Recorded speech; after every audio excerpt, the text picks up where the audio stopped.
حضور صلی اللہ علیہ وسلم اور ام المومنین حضرت صفیہ کی شادی کی دردناک رات۔ حضور صلی اللہ علیہ وسلم نے ام المومنین حضرت صفیہ کی آنکھ پر نیل پڑا دیکھا تو پوچھا، صفیہ یہ نیل کا نشان کیسا ہے؟ وہ کہنے لگی، یا رسول اللہ، میں اپنے سابقہ شوہر ابن الحقیق کی گود میں سر رکھے سوئی ہوئی تھی کہ اچانک اس نے بسم اللہ الرحمن الرحیم۔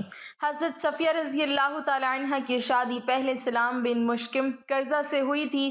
سلام نے طلاق دی تو کنانہ بن ابی الحقیق کے نکاح میں آئیں، جو ابو رافع تاجر حجاز اور رئیس خیبر کا بھتیجا تھا۔ کنانہ جنگ خیبر میں مقتول ہوا۔ حضرت صفیہ رضی اللہ تعالی عنہ کے باپ اور بھائی بھی کام آئے اور خود بھی گرفتار ہوئیں۔ جب خیبر کے تمام قیدی جمع کیے گئے تو دہیہ کلبی رضی اللہ تعالی عنہ نے حضرت صلی اللہ علیہ وسلم سے ایک لونڈی کی درخواست کی۔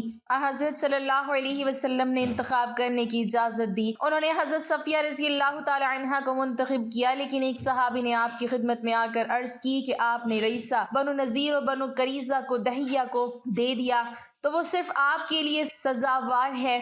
مقصود یہ تھا کہ رئیسہ عرب کے ساتھ عام عورتوں کا سا برتاؤ مناسب نہیں، چنانچہ حضرت دہیہ رضی اللہ تعالی عنہ کو آپ نے دوسری لونڈی عنایت فرمائی اور صفیہ رضی اللہ تعالی عنہ کو آزاد کر کے نکاح کر لیا۔ خیبر سے روانہ ہوئے تو مقام صحبہ میں رسم عروسی ادا کی اور جو کچھ سامان لوگوں کے پاس تھا اس کو جمع کر کے دعوت ولیمہ فرمائی۔ وہاں سے روانہ ہوئے تو آپ نے ان کو خود اپنے اونٹ پر سوار کر لیا اور اپنی عبا سے ان پر پردہ کیا۔ یہ گویا اس بات کا اعلان تھا کہ وہ ازواج مطہرات میں داخل ہو گئیں۔ حضرت صفیہ رضی اللہ تعالی عنہ کے مشہور واقعات میں حج کا سفر ہے جو انہوں نے حضرت صلی اللہ علیہ وسلم کے ساتھ کیا تھا۔ حضرت عثمان رضی اللہ تعالی عنہ کے ایام محاصرہ میں جو سن 35 ہجری میں ہوا تھا، حضرت صفیہ رضی اللہ تعالی عنہ نے ان کی بے حد مدد کی تھی۔ جب حضرت عثمان غنی رضی اللہ تعالی عنہ پر ضروریات زندگی مسدود کر دی گئیں اور ان کے مکان پر پہرہ بچھا دیا گیا تو وہ خود خچر پر سوار ہو کر ان کے مکان کی طرف چلیں۔ غلام ساتھ تھا، اشتراک کی نظر پڑی تو انہوں نے آ کر خچر کو مارنا شروع کیا۔ حضرت صفیہ رضی اللہ تعالی عنہ نے کہا، مجھ کو ذلیل ہونے کی ضرورت نہیں، میں واپس جاتی ہوں، تم خچر کو چھوڑ دو۔ گھر واپس آئیں تو حضرت حسن رضی اللہ تعالی عنہ کو ان کی خدمات پر معمور کیا۔ وہ ان کے مکان سے حضرت عثمان غنی رضی اللہ تعالی عنہ کے پاس کھانا اور پانی لے جاتے تھے۔ جب آپ صلی اللہ علیہ وسلم ہجرت فرما کر مدینہ منورہ تشریف لے آئے، اسلام کی دعوت دی، لوگوں نے اسلام قبول کیا۔ مدینہ میں پہلے سے موجود مذہبی اثر رسوخ کے مالک یہود کے مذہبی وقار میں حاضر خواہ کمی آنے لگی۔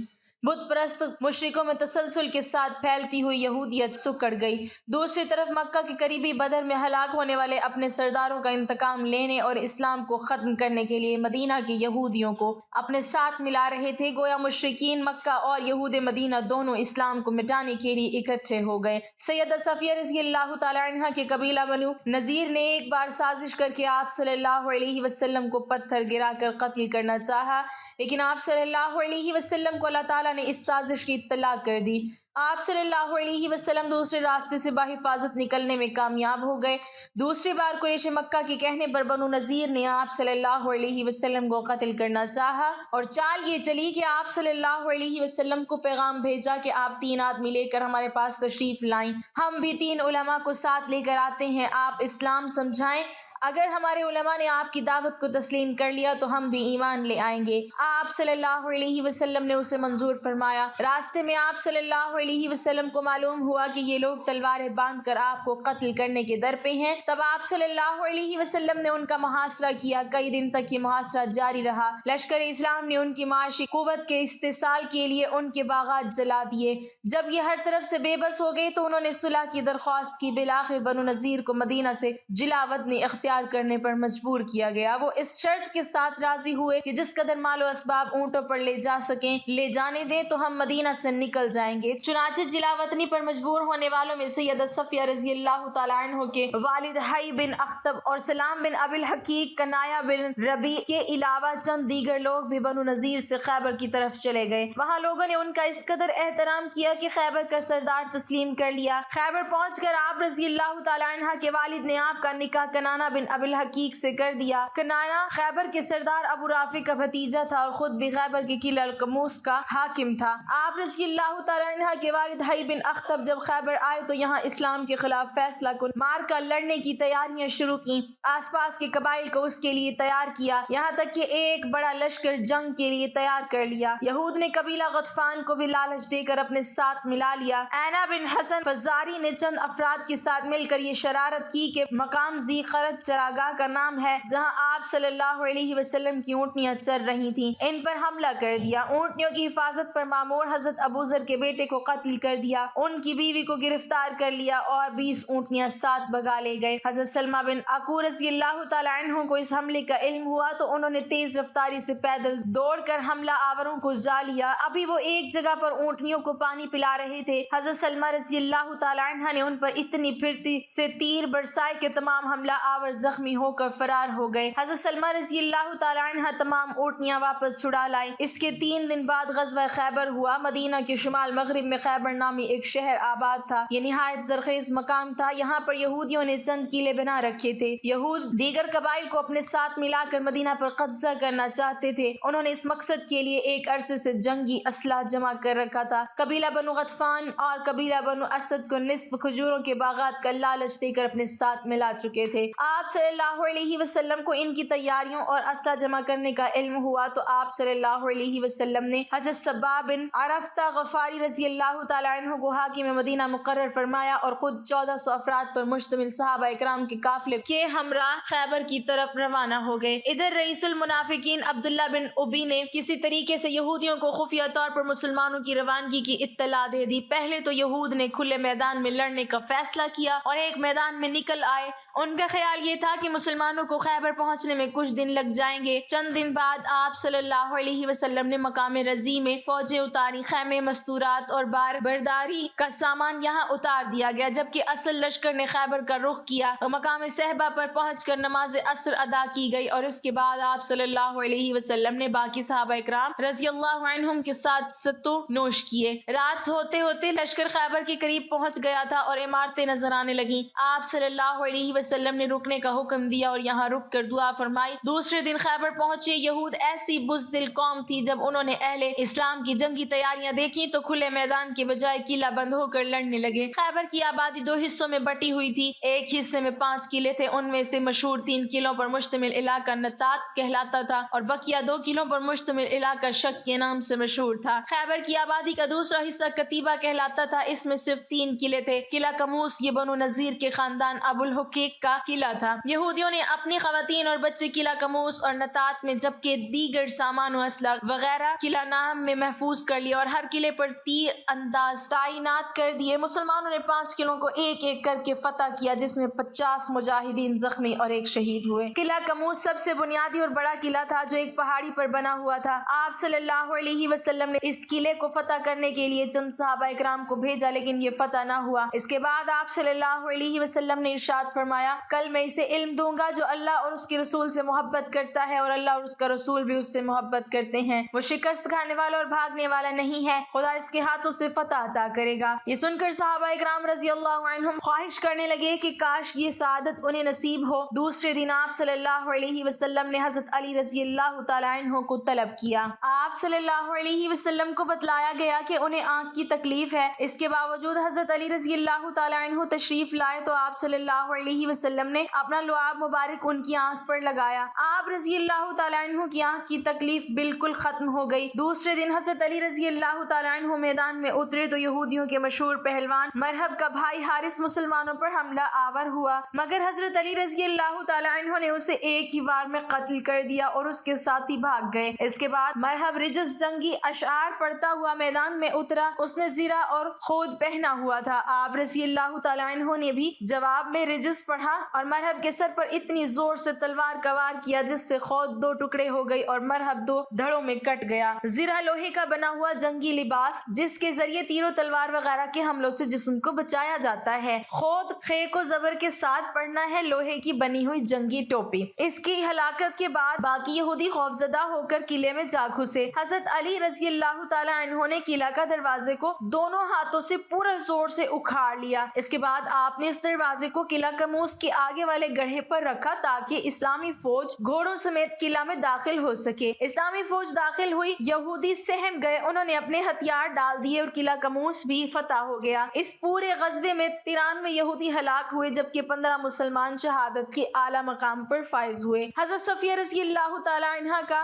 اصل نام زینب تھا، رسول اللہ صلی اللہ علیہ وسلم نے ان کا نام صفیہ رکھ دیا۔ یہ یہودیوں کے قبیلہ بنو نذیر کے سردار اعظم حی بن اخطب کی بیٹی ہیں اور ان کی ماں کا نام زرہ بنت سموئیل ہے۔ یہ خاندان بنی اسرائیل میں سے حضرت موسیٰ علیہ السلام کے بھائی حضرت ہارون علیہ السلام کی اولاد میں سے ہیں، اور ان کا شوہر کنانہ بن ابی الحقیق بھی بنو نذیر کا رئیس اعظم تھا جو جنگ خیبر میں قتل ہو گیا۔ محرم 7 ہجری میں جب خیبر کو مسلمانوں نے فتح کر لیا اور تمام اسیران جنگ گرفتار کر کے اکٹھا جمع کیے گئے تو اس وقت حضرت دحیہ بن خلیفہ کلبی رضی اللہ تعالی عنہ بارگاہ رسالت میں حاضر ہوئے اور ایک لونڈی طلب کی۔ آپ صلی اللہ علیہ وسلم نے ارشاد فرمایا کہ تم اپنی پسند سے ان قیدیوں میں سے کوئی لونڈی لے لو۔ انہوں نے حضرت صفیہ رضی اللہ تعالی عنہ کو لے لیا، مگر ایک صحابی نے عرض کیا کہ یا رسول اللہ صلی اللہ علیہ وسلم، حضرت صفیہ بنو قریظہ اور بنو نذیر کی شہزادی ہیں، ان کے خاندانی اعزاز کا تقاضا ہے کہ آپ ان کو اپنی ازواج مطہرات میں شامل فرما لیں۔ چنانچہ آپ صلی اللہ علیہ وسلم نے ان کو حضرت دحیہ کلبی رضی اللہ تعالی عنہ سے لے لیا اور ان کے بدلے میں انہیں ایک دوسری لونڈی عطا فرما دی۔ پھر حضرت صفیہ رضی اللہ تعالی عنہ کو آزاد فرما کر ان سے نکاح فرما لیا اور جنگ خیبر سے واپسی میں 3 دنوں تک منزل صحبہ میں ان کو اپنے خیمے کے اندر اپنی قربت سے سرفراز فرمایا اور دعوت ولیمہ میں کھجور، گھی، پنیر کا ملیدہ صحابہ اکرام رضی اللہ عنہم کو کھلایا، جس کا مفصل تذکرہ جنگ خیبر میں گزر چکا۔ حضور اکرم صلی اللہ علیہ وسلم حضرت صفیہ رضی اللہ تعالی عنہ پر بہت ہی خصوصی توجہ اور انتہائی کریمانہ عنایت فرماتے تھے اور اس قدر ان کا خیال رکھتے تھے کہ حضرت عائشہ رضی اللہ تعالی عنہ پر غیرت سوار ہو جایا کرتی تھی۔ منقول ہے کہ ایک مرتبہ حضرت عائشہ رضی اللہ تعالی عنہ نے حضرت صفیہ رضی اللہ تعالی عنہ کے بارے میں یہ کہہ دیا کہ وہ تو پستہ قد ہے، تو حضور اقدس صلی اللہ علیہ وسلم نے فرمایا کہ اے عائشہ، تو نے ایسی بات کہہ دی کہ اگر تیرے اس کلام کو دریا میں ڈال دیا جائے تو دریا متغیر ہو جائے گا، یعنی یہ غیبت ہے جو بہت ہی گندی بات ہے۔ اسی طرح ایک مرتبہ ایک سفر میں حضرت صفیہ رضی اللہ تعالی عنہ کا اونٹ زخمی ہو گیا اور حضرت زینب رضی اللہ تعالی عنہ کے پاس ایک فاضل اونٹ تھا۔ حضور صلی اللہ علیہ وسلم نے فرمایا کہ اے زینب، تم اپنا اونٹ صفیہ کو دے دو۔ حضرت زینب نے طیش میں آ کر کہہ دیا کہ میں اس یہودیہ کو اپنی کوئی چیز نہیں دوں گی۔ یہ سن کر حضور اکرم صلی اللہ علیہ وسلم حضرت زینب رضی اللہ تعالی عنہ پر اس قدر خفا ہو گئے کہ 2-3 ماہ تک ان کے بستر پر آپ نے قدم نہیں رکھا۔ ترمذی شریف کی روایت ہے کہ ایک روز نبی صلی اللہ علیہ وسلم نے دیکھا کہ حضرت صفیہ رضی اللہ تعالی عنہ رو رہی ہیں۔ آپ نے رونے کا سبب پوچھا تو انہوں نے کہا یا رسول اللہ صلی اللہ علیہ وسلم، حضرت عائشہ اور حضرت حفصہ رضی اللہ تعالی عنہم نے یہ کہا ہے کہ ہم دونوں دربار رسالت میں تم سے بہت زیادہ عزت دار ہیں کیونکہ ہمارا خاندان حضور صلی اللہ علیہ وسلم سے ملتا ہے۔ یہ سن کر حضور صلی اللہ علیہ وسلم نے فرمایا کہ اے صفیہ، تم نے ان دونوں سے یہ کیوں نہ کہہ دیا کہ تم دونوں مجھ سے بہتر کیوں کر ہو سکتی ہو؟ حضرت ہارون علیہ السلام میرے باپ ہیں اور حضرت موسیٰ علیہ السلام میرے چچا ہیں اور حضرت محمد صلی اللہ علیہ وسلم میرے شوہر ہیں۔ انہوں نے 10 حدیثیں بھی حضور صلی اللہ علیہ وسلم سے روایت کی ہیں، جن میں ایک حدیث بخاری اور مسلم دونوں کتابوں میں ہے اور باقی 9 حدیثیں دوسری کتابوں میں درج ہیں۔ ان کی وفات کے سال میں اختلاف ہے۔ وقتی کا قول ہے کہ 50 ہجری میں ان کی وفات ہوئی اور ابن سعد نے لکھا ہے کہ 52 ہجری میں ان کا انتقال ہوا۔ بوقت رحلت ان کی عمر 60 برس کی تھی۔ یہ بھی مدینہ کے مشہور قبرستان جنت البقیع میں سپرد خاک کی گئیں۔ یہ شہنشاہ مدینہ صلی اللہ علیہ وسلم کی وہ 11 ازواج مطہرات رضی اللہ عنہن ہیں جن پر تمام مورخین کا اتفاق ہے۔ ان میں سے حضرت خدیجہ رضی اللہ تعالی عنہ کا تو ہجرت سے پہلے ہی انتقال ہو چکا تھا۔ حضرت زینب بنت خزیمہ رضی اللہ تعالی عنہ جن کا لقب ام المساکین ہے، ہم پہلے بھی تحریر کر چکے ہیں کہ نکاح کے 2-3 ماہ بعد حضور صلی اللہ علیہ وسلم کے سامنے ہی یہ وفات پا گئی تھیں۔ حضور صلی اللہ علیہ وسلم کی رحلت کے وقت آپ کی 9 بیویاں موجود تھیں، جن میں سے 8 کی آپ باریاں مقرر فرماتے رہے کیونکہ حضرت سودا رضی اللہ تعالی عنہ نے اپنی باری کا دن حضرت عائشہ رضی اللہ تعالی عنہ کو ہبہ کر دیا تھا۔ ان 9 مقدس ازواج میں سے حضور علیہ الصلوۃ والسلام کی رحلت کے بعد سب سے پہلے حضرت زینب بنت جحش رضی اللہ تعالی عنہ نے وفات پائی اور سب کے بعد آخر میں حضرت ام سلمہ رضی اللہ تعالی عنہ نے رحلت فرمائی۔ ان کی وفات کے بعد دنیا امہات المومنین سے خالی ہو گئی۔ ایک شخص اللہ کے رسول صلی اللہ علیہ وسلم کی خدمت میں حاضر ہوا، عرض کی کہ آپ نے بنو نذیر کے سردار کی بیٹی دحیہ کو دے دی ہے، حالانکہ وہ آپ کے سوا کسی کے لائق نہیں۔ چنانچہ دحیہ کلبی کو ایک اور لونڈی دے دی گئی۔ آپ صلی صلی اللہ علیہ وسلم نے سیدہ کو آزاد کر دیا اور ان کی آزادی کو حق مہر قرار دے کر ان سے نکاح کر لیا۔ اللہ کے رسول صلی اللہ علیہ وسلم نے سیدہ صفیہ رضی اللہ تعالی عنہ کی آنکھ پر نیل پڑا دیکھا تو دریافت فرمایا، صفیہ یہ نیل کا نشان کیسا ہے؟ وہ کہنے لگی، یا رسول اللہ صلی اللہ علیہ وسلم، میں اپنے سابقہ شوہر ابن الحقیق کی گود میں سر رکھے سوئی ہوئی تھی کہ میں نے ایک خواب دیکھا کہ میری گود میں چاند اترا ہے۔ میں نے اپنے شوہر کو خواب سنایا تو اس نے میرے چہرے پر زور سے تھپڑ مارتے ہوئے کہا، تو یثرب کے حکمران سے شادی کرنا چاہتی ہے؟ یہ اسی تھپڑ کا نشان ہے۔